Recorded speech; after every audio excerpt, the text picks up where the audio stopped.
What's up and welcome to Party Invite, where we invite you to a gaming community of inclusiveness and diversity. Your party members today are Thomas Egan. Hey. Carlos Gomez. Hello. Debbie Hill. Hi. And I am your party leader, Chris Mowry. Our companion on this episode is a voice and mocap actor in some of your favorite video games. He's Taskmaster in The Avengers, Ernie, the old vet in Marvel's Spider-Man, and the first big scary fucker with a pickaxe in The Last of Us Part 2, Walt Gray. Hi. Let's get moving on to our party topic. The Game Awards nominees were announced the other day, so our party topic is going through some of these categories and deliberate about who got snubbed and who we think is winning the category, those kind of things. Let's start with Games for Impact. The nominees for Games for Impact are If Found, which I'm not familiar with, but the art style looks interesting. Kentucky Route Zero TV Edition, Spiritfarer, Tell Me Why, and Through the Darkest of Times. The only game of these that I have played is Spiritfarer, and that game is fantastic. But I feel like that could also go into another category. So if anybody else is feeling particular way about Games for Impact, because I do want to try Kentucky Route Zero. I just haven't gotten around to it yet. Carlos. The only thing I know about Spiritfarer Yes. is what I watched you play, Chris, and I really appreciated that. I put that on one of my monitors while I would do stuff on the other one. Mm-hmm. Really relaxing. It's so relaxing, and it's just so sweet. Like, it's just such a sweet game. Being able to hug people. And You described it as zen, and that really felt like the right word for that game. yeah, very much so. Unfortunately, I got pulled away from it from doing a lot of other gaming, but I feel like it's going to really pull at your heartstrings the farther you get into it, which I didn't get that as far as I wanted to in it. It just, all of a sudden, I was just like, oh, this game's like 30 hours long. I don't know if I have the time for that. But I very much enjoyed that. But Carlos, you played Tell Me Why, right? Yeah, I played through Tell Me Why. The first part of I played through all the chapters, and then I started playing a second playthrough. And so really, with the Games for Impact, I've loved all of the Games for Impact stuff over the past 3 years that Game Awards has done. Right. And just to compare with the past, so it was the previous winners were Hellblade, Celeste, and Gris over the last 3 years, Really and good that ones. yeah, amazing games, and it pretty plainly gave me the impression of what the award is about, and that is, it has been an exploration of self, an exploration of feeling. It's really not just games that express emotion, but show you a different way to express yourself in a game, including some extremely well-written characters and situations. And I do think that Spiritfarer comes out of this one as the winner. Oh, really? But but Tell Me Why is a fantastic game that is more than deserving to be here, and it is another exploration of self. But that said, I think that because of the story elements of Tell Me Why and the fact that it is the type of game it is, just the play style, it's a don't nod game, just like Life is Strange 1 and 2. It's a very similar thing, so it's more of a playable movie. Of course, there are some really amazing decisions you can make that lead to some really interesting story beats. But at the end of the day, I think it is about as a player what you're feeling, and I would bet that Spiritfarer takes it in spades. I see. I'm gonna actually say that I think the one that comes out of this is Kentucky Route Zero TV Edition, because it is the only category that Kentucky Route Zero is nominated in. So I have a feeling, and the same with If Found, but I'm not familiar with that one, and I know that Kentucky did pretty well from what I understand. I could see any one of these three in the middle: Kentucky Route Zero TV Edition, Spiritfarer, or Tell Me Why, probably taking it. I wish I was more familiar with the ones on the end. I need to dig into those and find some trailers or something. have we described what Spiritfarer actually is? I would love to try to explain what that is. It is what they describe it as is a management sim about death. It's very wholesome. You are the Spiritfarer it's very Studio Ghibli, hand-drawn animation. You are helping these souls pass on to the next world. And it's, anthropomorphic animals, and you're giving them hugs, and they like certain types of food, so you cook them certain types of food, and you like garner relationships with them, and it's so wholesome. Like, I don't know how else to describe it. Like, I'm not into those like simmy, like, hey, I got to make sure I water my plants today and harvest the thing. Like, I'm not into those, but this kind of made it into a package that I enjoyed. What captured your attention on it? Was the art style first? No, Like, it's Thunder Lotus. Thunder Lotus Games. I play every single one of their games. They did Jotun, which is like a sort of Zelda-like female Viking game. You fight a bunch of gods. It's fantastic. Hand-drawn art style again. And then they also did Sundered, which is a Metroidvania. I do remember that. Yeah, and Sundered is so good. That was like, I played that right around the same time that Hollow Knight came out, and I was playing Sundered, and I was like, this is all I need for this. Like, everybody's like, oh, you got to play Hollow Knight. And I'm like, oh, fuck, Sundered's pretty damn good. The bosses in Sundered are just like, if you could have a second just to stare at it and be like, oh my God, the level of detail in these hand-drawn animations is incredible. But you don't really have time to do that because the bosses are insane and there's bullets and stuff flying everywhere. But yeah, if anything Thunder Lotus, I'm going to be on board with. As soon as the game was announced, I'm like, I'm playing that. I love Thunder Lotus games. But the art is always killer. The art is always insane. It always looks good. If you ever see, and apparently Sundered ended up having like a multiplayer co-op thing, which it didn't originally when I played it. So I always wanted to go back, but never got a chance to. But anything Thunder Lotus, I will always enjoy. But yeah, does anybody else have any thoughts on the games for Impact here? Kentucky Route Zero, I was told about ages ago when it was still an episodic experience, Right. like on Steam. And I started playing it, and that was the only one I was remotely familiar with. But having heard, and all of these look just visually look stunning, and I'm going to have to check them all out. But I can't, in good conscience, have a clear decision on one or the other because I just don't know enough about them. Right. That's my contribution. And tell me why does do and reason for Games for Impact is it does, like, one of the main characters is trans, right? In that, am I getting that right? Okay. Yeah. So I have a feeling that could probably take. Then also, like, I'm thinking like, well, Last of Us could have also been in this, but Last of Us isn't enough categories. It doesn't need this, and this is more for like indie creatives that are really pushing things forward and doing something interesting. Let's maybe move on to best multiplayer. How's that sound? That list, all right, yeah. Let's see. So we got Animal Crossing New Horizons. Uh-huh. Among Us.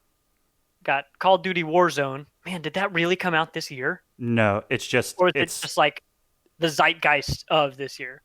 Wait, it's multi. did It doesn't have It's- to be out this year. It doesn't have to be out this year because Among Us was category. out 2 years ago, right? That's true. Fair enough. I didn't even think about yeah. that. Okay, there's Fall Guys and there's Valorant. Some cutesy, colorful games, and then Man. Call of Duty Warzone. Dude, 2020 has been such a long year. It feels like Animal Crossings came out last year. Right. That is the pandemic game. Yeah, so I will What say is time? What is time anymore? I don't understand. nobody knows. So that game is really cool. I will say that's not going to be the number one on any list that I have, but a lot of people I know, including my girlfriend, really just found solace in that game, and were able to, my girlfriend was able to, like, almost hang out with her brother, who would be on a voice call, and they'd go and visit each other's islands, and they'd share stuff and be like, hey, check out this cool thing I did since the last time we saw each other. And I think that's really what people needed this year. I mean, it couldn't have landed at a better time based on what it's trying to do, which is to connect people. And like what I discovered when I played that game was that game is the reason that I picked up Don't Starve, because really I wanted a version of Animal Crossing that was trying to kill me. And with Don't Starve, that's definitely what I got. Yeah. But for a lot of people, just the very zen, like, all right, we're vibing, like we're chilling on our island, we're setting out stalls to make a cool shop. Like I designed a park, Right. a playground and stuff, and it was really cool to be playing whatever I have. In our living room, we have 2 TVs, and I'd be playing whatever I have on my screen, and we'd usually be watching a TV show on the other screen, and then Lizzie would be playing her Switch in handheld mode next to me.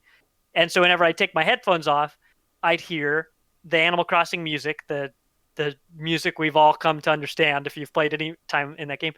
And it really is like almost a centering experience. Like it sounds like home. Like I'm Yeah. never going to hear that music and not think of chilling on my couch. The times a bunch of us got together one night and played hide and seek in the game. That was a really powerful time for me and for a ton of people and stuff. So, I mean, this isn't my favorite game even on this list, but there is no question why this game is on this list. Like Animal Crossing is so much part of the zeitgeist of this year. Keep adding an S to the end of crossing. I don't know why. I mean, it's like, At least like we identified Aldi's it. or Sonic's or all the restaurants. I have a pretty strong feeling that I know who's going to win this one, and I think it's going to be Among Us. Sounds like something an imposter would say. Yeah. Sus. Yeah. Sus. Red is Chris is sus. Sus. I just I think it's either going to be Among Us or Fall Guys, because I feel like Animal Crossing is probably going to be in another category. Like maybe I think it's in Family Game, which I feel like that could be it. But Among Us and Fall Guys kind of hit, like they just kind of got into people's like lives a lot. Like maybe Fall Guys to a lesser extent now, but for a minute there, that's all anyone was talking about was Fall Guys. I think Fall Guys was really riding on the coattails of Among Us because it's very accessible. It has bean people. They both have it's bean people. Yeah. goofy. I think Among Us takes the cake for me personally, and I think it's going to win at the Game Awards, just for so many reasons.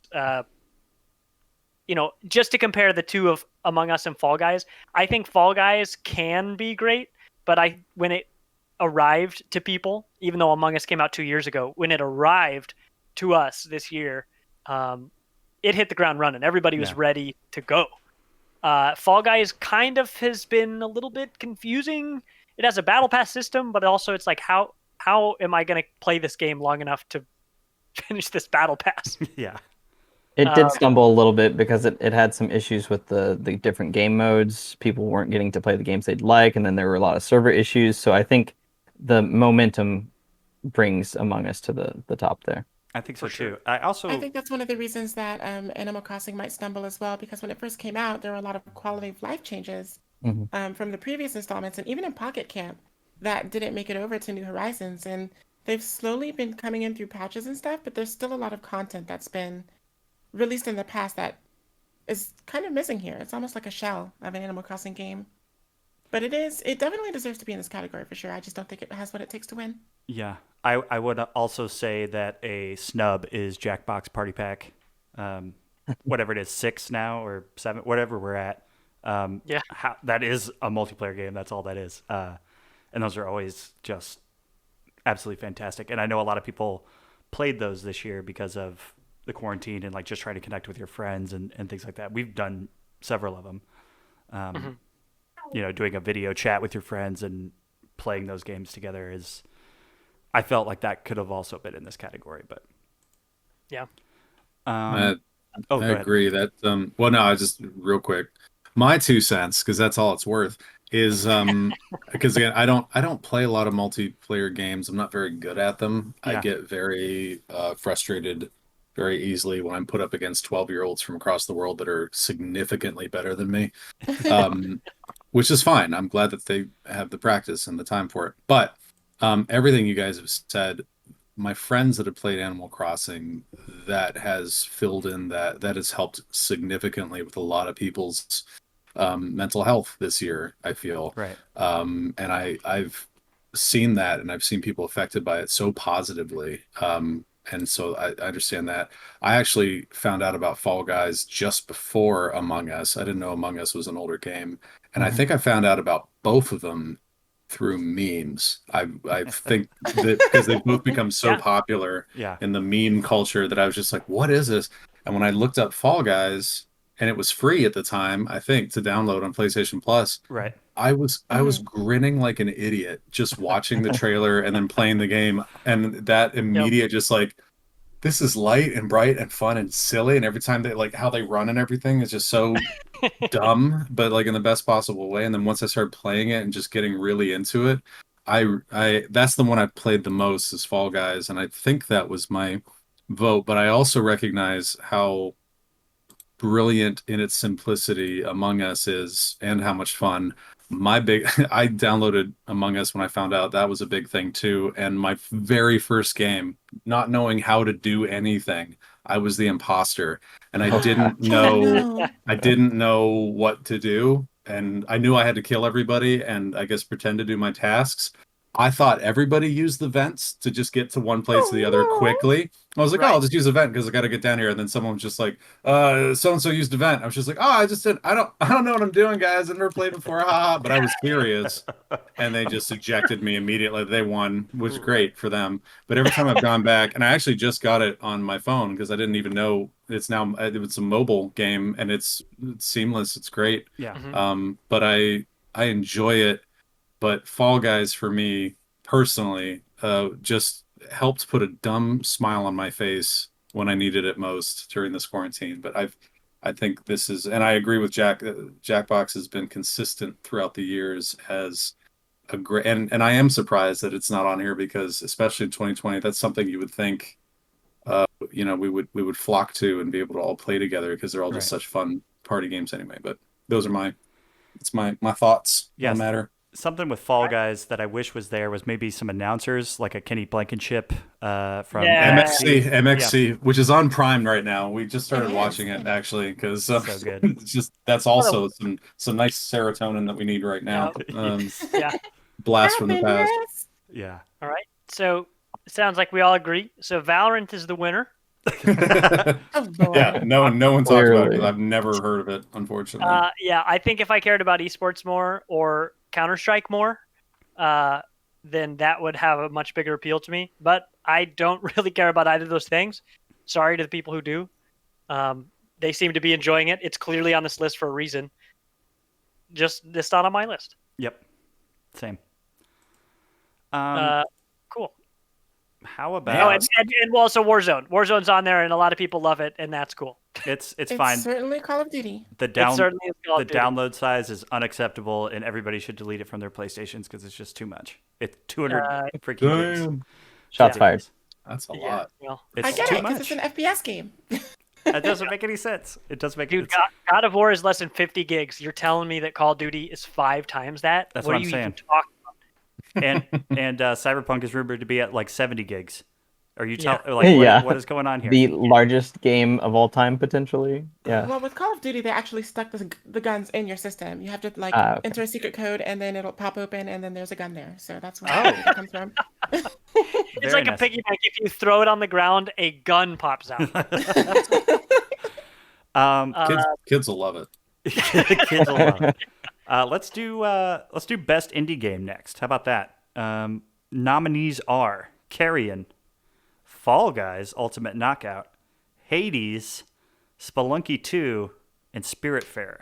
This is a hell of a fucking category here. Yeah. This is my toughest category. I'm the only one who's played Spelunky 2, I think. Y'all have watched me play that and suffer badly in that game. Yeah, play is definitely a relative term. It's dying in style. There's expectations to meet for Thomas. Yeah. I really like that game. I think it's the first game was really good. The first game was very good, I thought. This game just rubbed down some of the edges a little bit.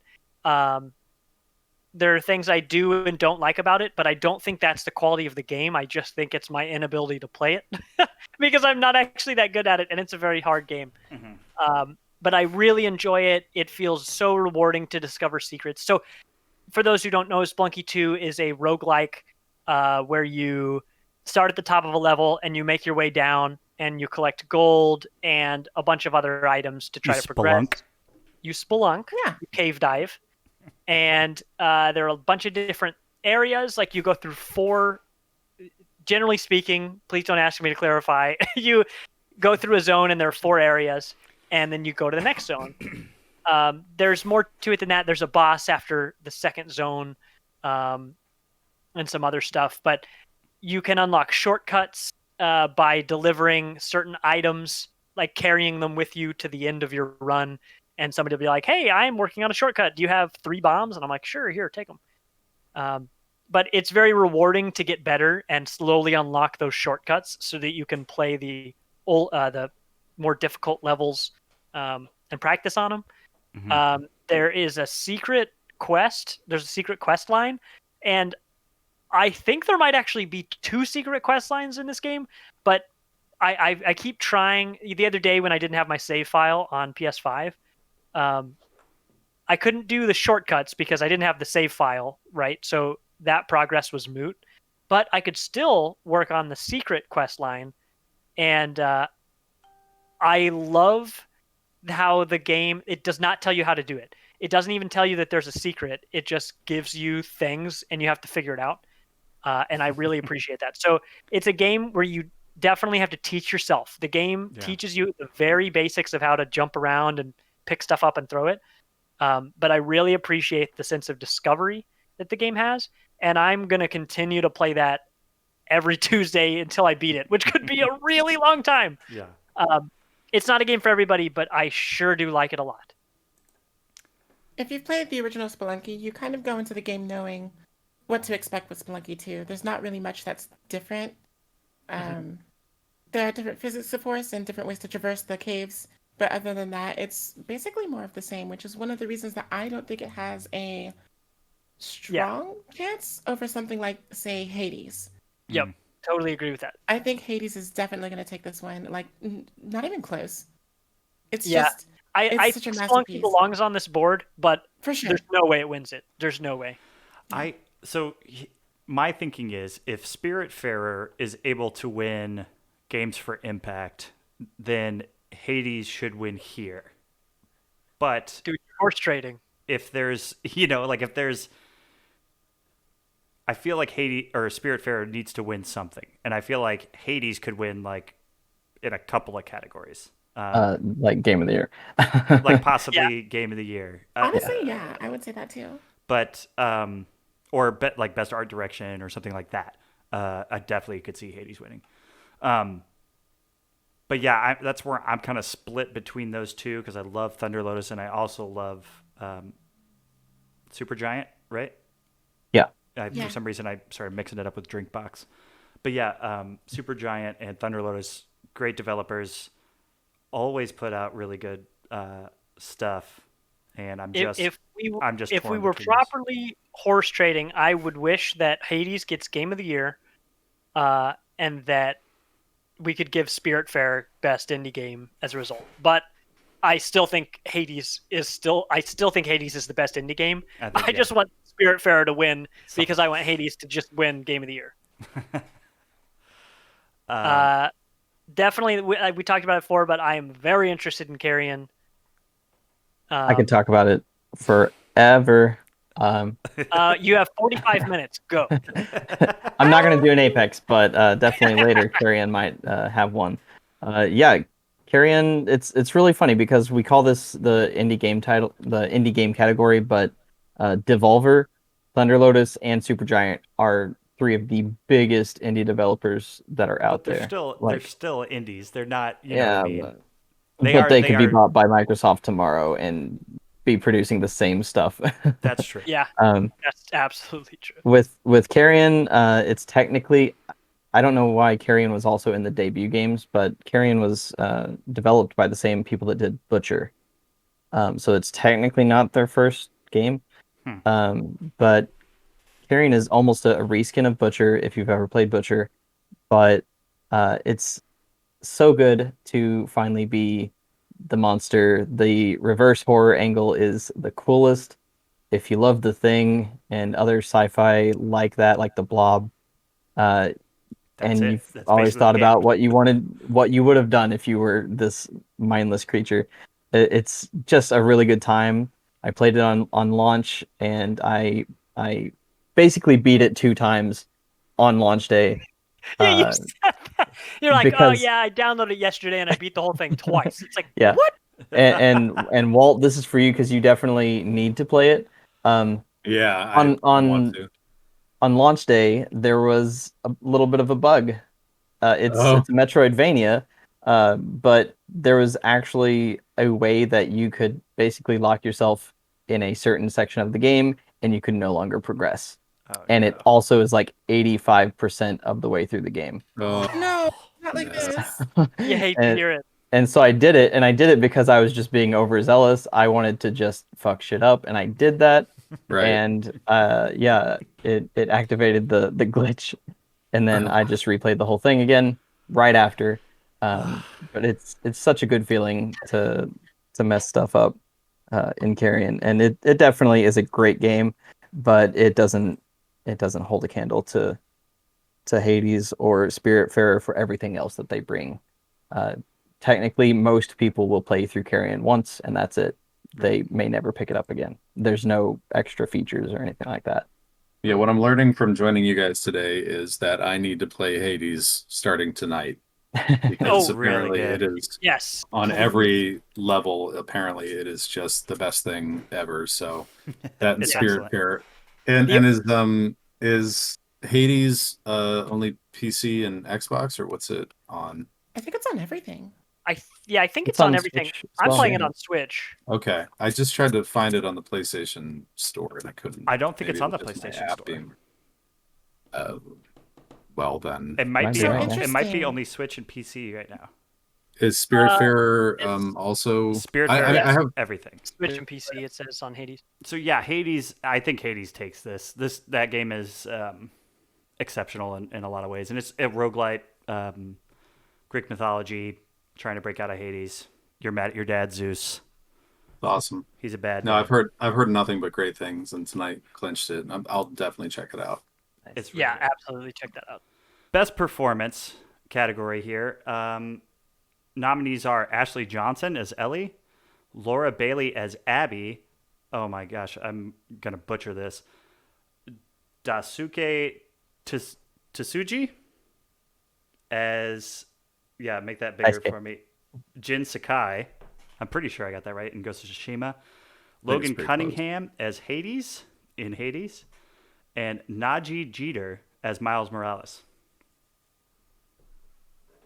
Daisuke is like rolling over in his grave right now. Like, why? Well, he's not dead. Yeah, he's rolling very in his much alive. He's rolling around in his office chair. I've never played Ghost of Tsushima. He's a ghost of Tsushima, so I don't know. Yeah, I personally know and have worked with at least 3 of these people, so this was impossible for me to. I chose somebody, and I will share that. But since I haven't played Hades, and I'm sure Logan is phenomenal, and Najee is a great. Everyone on here, I don't know Logan's work, but having played and platinum before Legend came out, Tsushima, that performance was fantastic and grounded. Everyone on here deserves to be here. Absolutely. Again, I'm assuming Logan as well. I just haven't played it yet. About Logan, this is his very first credit. Oh wow! Oh, wow, that's impressive. What does he do there? Isn't he one of the art people? Or he's like a level designer or something? Pretty sure he's part of the game company. Yeah, Got he's it. Hades. Well, no, but he's like, I know he's Hades, but he's like some other part of the company. Yeah, he's Gotcha. the god of the company. Chris, what are you? I'm following you, Chris. I got what you're saying. Yeah. That's interesting, though. That is really legit. Yeah. So we need to ask him how we get to do it. How do we get to his spot? And he's like, "Oh, I am actually the janitor at this company. They're just a really good company." I can't find it. I just know he has another role there as something Wasn't else. that the same? Wasn't that the same with Hellblade? Wasn't she the actress in that? Wasn't she a Yeah, she was like company? a designer. Yeah, Dragons, yeah, she Yeah. was part of it. Yeah. yeah. So it's not unheard of. Yeah. He also did a bunch of other characters on the Yeah, in he's Hades. a bunch of other gods, but like So Hades yeah. is Yeah, what's everybody's picks? Well, I've told you guys exactly how far into The Last of Us I've played, so I don't really have a dog in that fight. Right. Of course, I thought Ashley Johnson was great in the first one. I have watched a lot of Miles Morales that my girlfriend played. That game is really, really good. And he, am I saying it right? Najee Jeter? Najee Jeter, yeah. Not Najee Jeter. Yeah, there's not an A at the end of that. Najee Jeter. He's great. There are so many good voice actors in that game, and he's absolutely one of them. Yeah, the performances in that whole game are stellar. Yeah, and he busted his ass working on that. I think he knew, from what I saw. I don't want to speak for Najee. Super wonderful human being. That whole cast, phenomenal, amazing. Director Chris Zimmerman on that project, and Insomniac, that whole team is a dream to work with. We shot the whole the first Spider-Man, and then I worked on like halfway through shooting for Miles Morales, and they're just so wonderful with stage crew people and working with mocap. I saw Najee recognizing the power of this role, the significance of it. Miles means quite a bit to quite a few people, and I saw him take that in stride and do his work, and it was very, very cool to see. And I'm hearing nothing but wonderful things, so I'm very happy and proud of him in a way, if I can say that. He was with us in Last of Us. He was Sam, the younger brother from Pittsburgh that gets That's right. spoilers, but yeah, so we'd had him before. But yeah, But yeah, this category is unfair. Yeah, it's not. Because Yeah. when you have Ashley Johnson, and her Ellie in 2 is considerably different from her Ellie in 1, and that arc continuing. But then Laura Bailey had an uphill battle from the start. Yep. Yeah, talk about it. I don't want to give anything away, and I won't for your sake, but not just, the writers, Neil and Hallie had an uphill battle, because when we were shooting it, as an avid fan of that world and of the first one, I was just like, how the hell are you going to make me give a shit about her? And there's a lot of derision still. A lot of gamers still don't. A lot of gamers hate this character. Then you also add the added, very real, extremely unfortunate backlash that Laura and Neil and everyone received. Yep. Partly because of the ridiculous leaks, partly because of whatever else. Laura Bailey received death threats. Her young son received death threats. I hope you both get COVID and die. What? Yeah. This isn't the first time this has happened with roles, but no one deserves that. My worst enemy does not deserve that. No. Especially threatening their toddler or their baby. And knowing her personally, and have worked with her before in Uncharted, and worked with her on Avengers with the Taskmaster and Black Widow. That's right. She's one, like most everyone that works in these games, wonderful, beautiful, gentle, amazing, talented soul. All of that, the personal things she had to go through outside of being able to focus on the game as an actor, that she had to deal with, I can't imagine. Yeah. That is a big factor for me when I have to pick out performance of the year. I don't know what everyone else, I don't know if Najee had to go through some stuff, to get where he was with Miles. I got to see Ashley and Laura work together. That was phenomenal. But I have to take into account how taxing this role was for Laura, not just on stage, but especially off stage and in her own home. I just can't. It's unforgivable. Yeah. But she is my pick because not just the writing and the amazing animators, but what she was able to do with that character. I was on Abby's side more often than I thought I would be. And I completely understood where she was coming from, and I understood her motives, and I understood her decisions every step of the way. And when you are pitted with this new, insanely tough character with all this background and all this emotion with our favorite, with Ellie, which Ashley does effortlessly, it does something to you that I had never had to experience before in a game. And I think Laura deserves all of the accolades for it. And making me choose between Ashley Johnson and Laura Bailey is Sophie's choice. So that was very unfair. I'm gonna say ditto to that, but I'm also leaning Laura Bailey as well. Debbie, what were you thinking for this one? I mean, Laura Bailey is Laura Bailey, okay? Like, that's all I got. Big facts. Yeah, sent that. See, I should have just said that. That encompasses it all.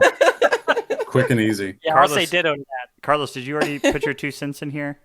No, but yeah, as far as that goes, I do think because of all the reasons that Walt said, knowing how the jury is, because they've been a little bit more transparent this year on the Game Awards, knowing the specific outlets that went into choosing the nominees, and then will, I guess, later judge them.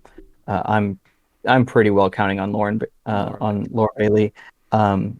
And that's to say also that this is not her only big role. I mean, she had Gears 5 all to herself. That's true, yeah. And obviously she's not nominated here, and she did a whole hell of a lot of work there that nobody even notices unless they're a big time Xbox fan like me. Gears fan, yeah. But yeah, I think at the end of the day, Laura gets it.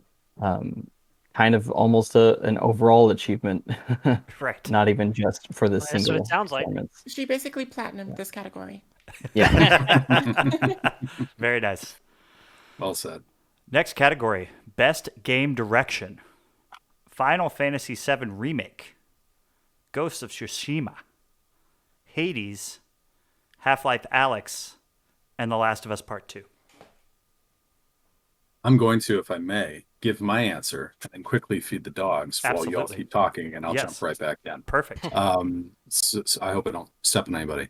I have not been able, other than the demo, which I thoroughly enjoyed, I didn't get to play Final Fantasy VII Remake. I still have yet to play Hades, as I just added it to my cart on Steam. There So you go. I need to make more money to have a better system to play Half-Life Alyx. I know I'm going to love it because I miss City 17 and that world so much every week. I think about it. I am biased. I've seen the man work and the whole team, the animation team, the design team on Last of Us in person. I've worked with him directly as an actor. Neil takes it for me for Last of Us Part 2. And there is bias there, but also Ghost of Tsushima is brilliant and the acting is phenomenal and the story is phenomenal. But out of these choices and from what I've experienced, I have to go with Last of Us Part 2 and Neil Druckmann. This is really difficult. So I've only played Hades in the beginning of The Last of Us. I've watched a very small amount of Ghost of Tsushima, but I liked what I saw. But I definitely I can't speak to the game direction of that game. Final Fantasy Remake, I've never played the original, but I watched about 4 hours of the remake, and I really liked what I saw. And then Half-Life Alyx, I've also only played the very beginning of. But based on what that game is, like, I don't know if I can say this is the winner for best game direction, but wow, it sure seems like that game deserves more than it appears on this on these lists. Yeah. It seems like Half-Life Alyx has basically set the framework for the future of virtual reality, and that's no small thing. That said, the only one, I mean, I'm not going to pretend like I know more than I do. The only one I can really speak to is Hades, but I love the game design of that, where it drip feeds enough to you, so where you're always improving, but like it's one of the games, like a lot of roguelikes where you are the one that is improving, not the game. But at the same time, just because you're not doing well in the game, because it can be difficult, doesn't mean that you're not improving or progressing. Right. So I really like their system of, you do a run, and yeah, the gold you collect goes away when you die, but the other currencies stay. And it feels really good each run. You upgrade all that stuff, and it's incremental. But even forget all the currency, forget the way you upgrade your character and progress in the actual game. The way that the story and the characters all drip feed to you, where you, I mentioned Dionysus earlier, like the gods, like the way you progress, you get through a room and then, you clear all the enemies and then an item drops. And the item might be a gift from Zeus, or it might be from Aphrodite, or it might be from Dionysus. So I've spent, I don't know, 30 hours in that game, maybe 20 hours in that game. And I haven't seen a single repeated line. They constantly are reacting to the circumstances I am in. I mean, like I said, Dionysus made the joke about, hey, here's a potion to help you last longer. Right. Of course, he's the god of revelry and wine and partying and stuff. But he gave me something that was like, hey, you're clearly at low health. Take this item, and it's going to help you survive longer. And the way that was introduced to me, he gave me a new item I had never seen before. And so the way that all unfolded organically, where I heard a new voice line, he saved the day, I got a new item, I progressed in a different way, because when you get item A here, it unlocks item C over there. It's kind of difficult to explain. At least I'm bad at explaining it. But there is this sense of achievement that is constant in that game. Right. I feel like literally every single run I have, I see something brand new, or I talk to a character and they tell me some cool little quip that I'm like, oh, you're getting kind of spicy here. Like, right. I wasn't expecting that. And to that end as well, like in roguelites, you're not there for the story. You're there to play, right. like to keep progressing and play the game. Whereas in Hades, you are wanting to keep going because of the story. Like you want to go back in, try a new run, do things a little differently to see what changes, how people react when you come back. Like it has a lot to do with just story direction and just direction itself of the whole title. Yeah, the game is 50% gameplay and 50% visual novel. I mentioned earlier Pyre. I sure wanted to like Pyre. The actual gameplay of Pyre, did not care for even a little bit. Loved it. But the visual novel aspect of Pyre, I loved. Yeah. And so Hades took all of the good things I liked about Pyre and then added it to a hack and slash with all the nice juicy bits that I like. And the thing that they turned out is beautiful. And I would say that Hades is the most accessible roguelike I've ever played, without question. Hades is my winner. I mean, it's the only one I've played, so obviously I'm biased about it. But boy, I sure feel strong about it. I'm definitely going to buy it and play it as soon as possible. Thanks so much for Walt for joining us. He was a fantastic guest. Unfortunately, we went a little long, and he had to skedaddle. But kind of piggybacking off what he was saying, it's The Last of Us Part 2 for me, personally. It was between Last of Us and Hades. But The Last of Us Part 2, I can't think of another game that is so fundamentally like wrapped around the direction. Like it is a specific vision that the directors and writers had, and it is so hyper-focused, and they take huge risks, and they knew it would be divisive, and it would be tough and hard, and they didn't care. They're like, this is the story we want to tell. We want to make sure we do this right. And to me, that was successful and was very impactful in a way that I can't think of another game where it was over and it was like a movie where I was like, I messaged people, I was like, hey, have you finished this yet? Like, It's just like I remember you doing that. yeah, like have you finished this? I need to talk to somebody about this. So for me, it would be that. And Devi, what was yours going to be? For best gaming direction, Yes. I mean, just Hades for me. Like that game sweeps so many of my categories. It's Yeah. just, it's unbelievable. It's a fantastic game. It's a great year for games. It really is. It's been such a long time since I felt so passionate about a game, and I haven't even actually physically played it yet. Like I've just been watching Bowser play it. It's so good. Carlos, gaming direction. Yeah.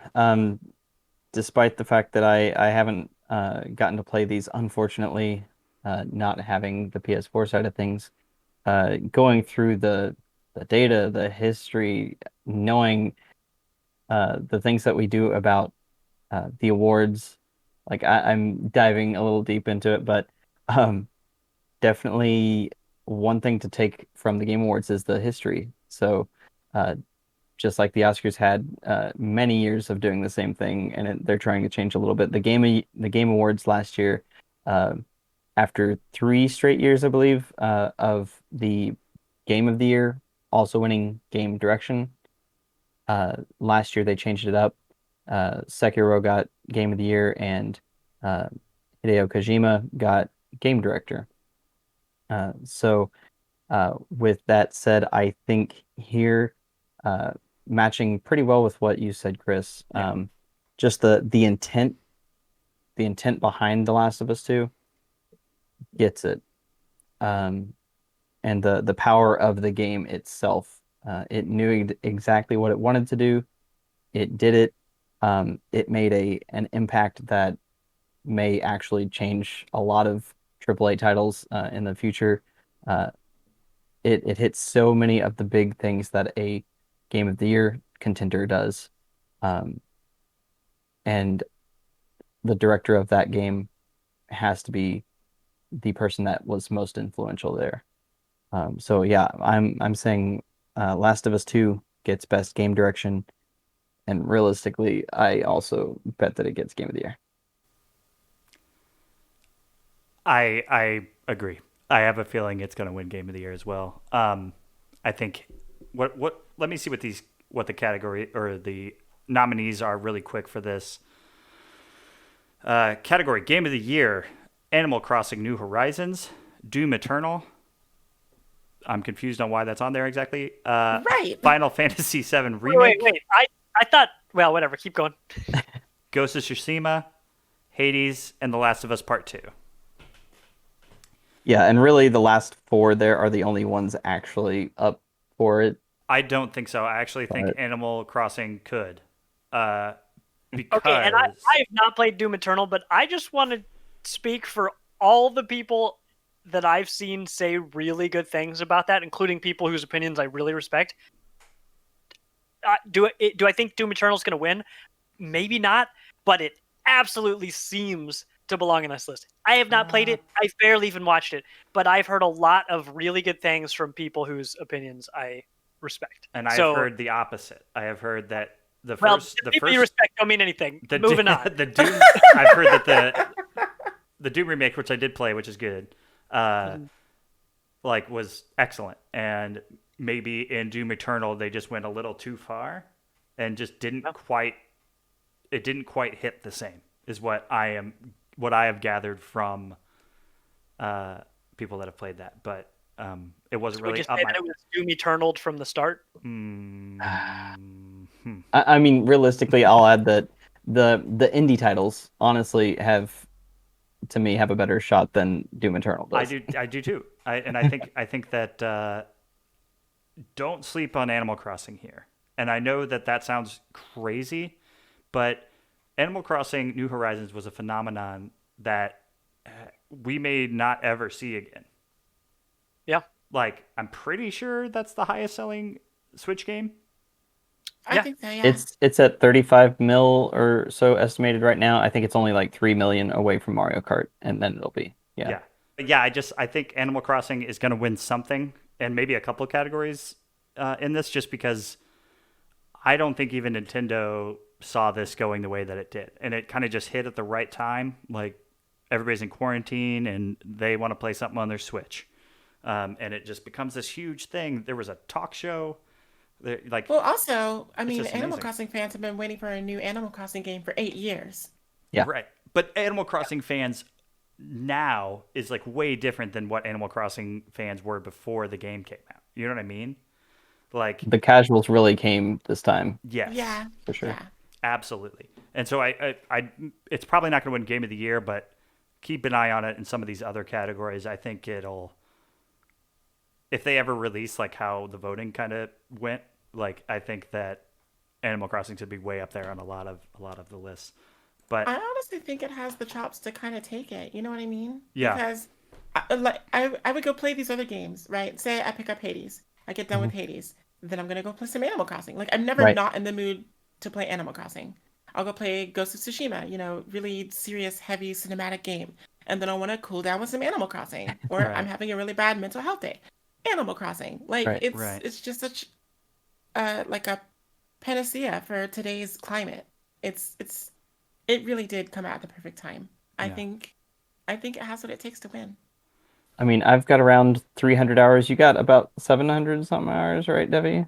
I've been kind of slacking, to be honest, but somewhere around there. that is Like so I know somebody that at the 45-day mark, they had 43 days worth of hours on It's not their surprising. Switch user. I'm like, what? Yeah. It has actually become a good portion of people's lives. So definitely the impact there, the influence really does give it at least a shot. I do realize the contradiction of me saying that it won't win Best Multiplayer Game of the Year, but I still think looking at it as like a game, you know what I mean? Not a multiplayer experience, which does weigh into the fact that it's a really good game, like contender for Game of the Year. right. I think as a whole, Animal Crossing New Horizons can win. Yeah, and I think to me, I think it's going to come down to Hades and The Last of Us 2. Like, I know Ghost was very successful, but I feel like it's the indie versus the major, like the AAA, for this one. I have a feeling that people that really didn't like The Last of Us 2 are going to be like, I loved Hades. And that's going to be their votes on this front. But for me, it would be Last of Us 2. I've never experienced anything like that before. I mean, there's movies that are heavy, and I've watched those and done those, but like being in it, and sort of having control over the characters, but then characters start making choices you don't agree with, but you're forced to go through with them, is just like, man, storytelling at a completely another level. Yeah. Yeah. I mean, you know, I told you I couldn't keep playing The Last of Us, but the reason I did that is because the story was so powerful. It's not like it's not like I was like, not good enough to hold my attention. I was like, man, this game is really hitting its mark. Like, this game is doing what it's trying to do. Yeah. And I just don't think I can do this right now. You know, so I'm really excited that I'd really like to finish that game by the end of 2020.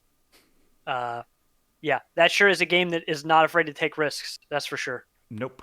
Yeah, thinking about what you said about art direction, that game is really nothing without its direction. I almost might have to change my answer. And I've only played like 2 hours of it. Well, the good thing is this isn't our Game of the Year episode. So we're just talking about the nominees for this. So, you know. Yeah, I think it's between Hades or Last of Us, like you said. I hope I don't really have a dog in the fight, but I hope that Ghost of Tsushima gets whatever it deserves. But yeah, the three on the right in that Game of the Year graphic there, I think those are the top three for sure.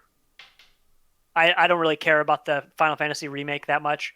It seems like a quality game. Yeah, I would call it incomplete. You know, when you look at it, right? Yeah, when you look at it compared to the others. So I see why it's there, but I don't think that it has a chance. Yeah. Samesies. And All right. Well, cool. We all agree. Valorant for Game of the Year. Oh my gosh. So our community spotlight this time, I remembered because I didn't have a PS5 arrive right before we started recording. Our community spotlight this week is John Manhart. He is one of the mods in our Party Invite community. You can find him on Twitch as It's Manhart, just like it sounds, ITSMANHART. So he joined our community earlier this year, and the reason that made him stand out so much is he's pretty new to streaming, and he's a self-proclaimed casual streamer. But he immediately got into our community and several of the other communities around Kansas City and wanted to collect all of the local streamers in one easy-to-reach place. He immediately, without prompting, put in the legwork to try to increase visibility on small-time local streamers around Kansas City. And that's definitely leadership. I was really impressed by that.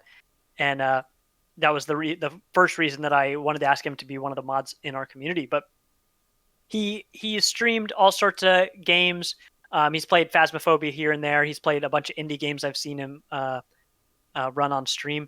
He's also a very big coffee enthusiast, and he'll have about a 20-minute stream sometime during the day. I've tuned in while I was at work, and he'll make coffee using all of these contraptions. To say that he is an enthusiast is like understating it. Right. But I really appreciate the hustle, and I can say that I've never seen a coffee streamer before. Anyway, that's John Manhart. So I asked him to give us a few sentences about himself. He says, "Hello, I am Manhart, and some of my earliest gaming memories are of fighting with my brother over the Sega controller. What I enjoy the most about video games is connecting with people while we disconnect from the real world for a bit," referring to us in 2020. He started casually streaming here during COVID as a way to interact with people outside of his wife and his cat. And like I said, he made an effort to connect the local streamers around here, which is not so different at all from what we're doing. So, right. John, if you're listening, I am so glad that you're one of the mods on our team, and we're really happy to have you. So thanks, bud. Go give him a follow on Twitch, and you can find anything else that he wants to promote from there. That's twitch.tv/itsmanhart, HART. All right, folks, that's going to do it for this episode of the Party Invite podcast. Thank you for listening. Make sure you go follow us on YouTube, Twitter, Instagram, Facebook. Go check out our Patreon, patreon.com/partyinvite. Party on over to partyinvite.games. And you can find our podcast on Spotify and all your favorite platforms to listen to audio from. So do that. Thank you so much. We'll see you guys next time. See you guys. Bye, Later. everyone.